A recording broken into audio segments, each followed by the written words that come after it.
Okay, this is the toilet in my local hairdressers. I've got to say, the lighting is horrible. And there's a very old extractor fan up there. Who's it made by? Can't read that.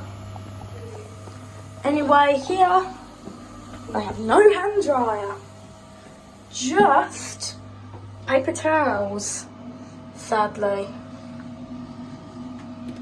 But this was converted from a house. This did used to be a house. It was converted, so you can't blame them for not having hand dryers.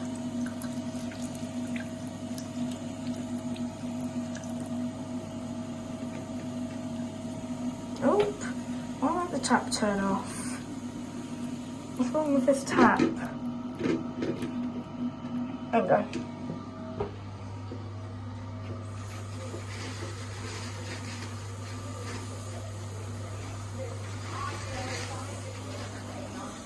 Oh, yuck.